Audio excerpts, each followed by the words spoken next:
AG ನ್ಯೂಸ್ಗೆ ಸ್ವಾಗತ. ಕಾಗವಾಡ ನ್ಯಾಯವಾದಿಗಳ ಸಂಘ ಕಾಗವಾಡ ಅವರು ಕಾಗವಾಡ ನ್ಯಾಯಾಲಯದ ಸ್ಥಳದ ಮಂಜೂರಾತಿಗಾಗಿ ಅನಿರ್ದಿಷ್ಟ ಧ್ವನಿ ಸತ್ಯಾಗ್ರಹವನ್ನು ಕಾಗವಾಡದಲ್ಲಿ ಹಮ್ಮಿಕೊಂಡಿದ್ದು, ಪ್ರತಿಭಟನಾ ಸ್ಥಳಕ್ಕೆ ಮಾಜಿ ಸಚಿವ ಶ್ರೀಮಂತ ಪಾಟೀಲ್ ಅವರು ಭೇಟಿಕೊಟ್ಟು ವಕೀಲರ ಸಂಘದ ಸದಸ್ಯರ ಸಮಸ್ಯೆಗಳನ್ನು ಆಲಿಸಿದ್ದಾರೆ. ಯಾವ ಎಮ್ಎಲ್ಎ ಅಥವಾ ಜಿಲ್ಲೆಪುಲಿಗಳು ಬೆಂಗಳೂರು ಎಲೆಕ್ಷನ್ ಎಲ್ಲ ಬಂದಿದ್ರಿ ಅವಾಗ ಬಂದ ಹೊತ್ತಾಗೂ ಎಲೆಕ್ಷನ್ ಸಾಕಷ್ಟು ಪ್ರಯತ್ನ ಮಾಡಿ. ಆದ್ರೆ ಇನ್ನೊಂದು ಪ್ರಾಬ್ಲಮ್ ಇರೋದು ಏನಾಗ್ತಂದ್ರೆ ಜಾಗ ಎಂದು ಇರೋ ತಾಲೂಕು ಮಾಡೋದು.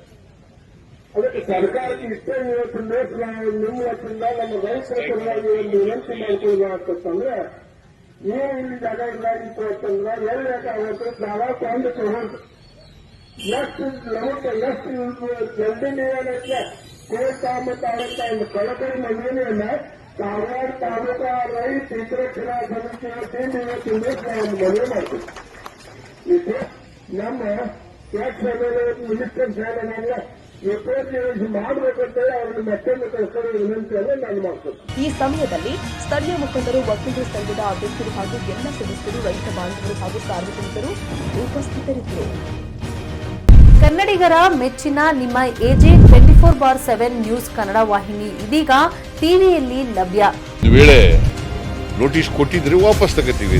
ಇವತ್ತು ವಕ್ಫ್ ಪ್ರಾಪರ್ಟಿ ಅಂತೇಳಿ ಬರ್ತದೆ ಅಂತ ಹೇಳಿದ್ರೆ ರೈತರ ಬೀದಿಗೆ ಬಂದು ಏನ್ ಮಾಡ್ಬೇಕಾಗತ್ತೆ? ಯಾರು ವೋಟ್ ಹಾಕಲಿಲ್ಲ ಅಂದ್ರೆ ಗ್ಯಾರಂಟಿನೆಲ್ಲ ಸ್ಟಾಪ್ ಮಾಡ್ಬಿಡ್ತೀವಿ.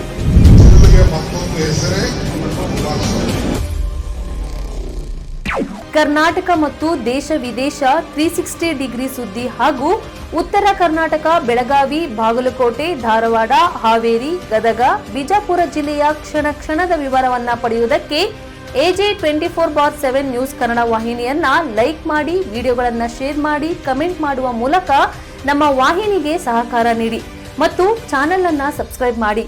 ಧನ್ಯವಾದಗಳು.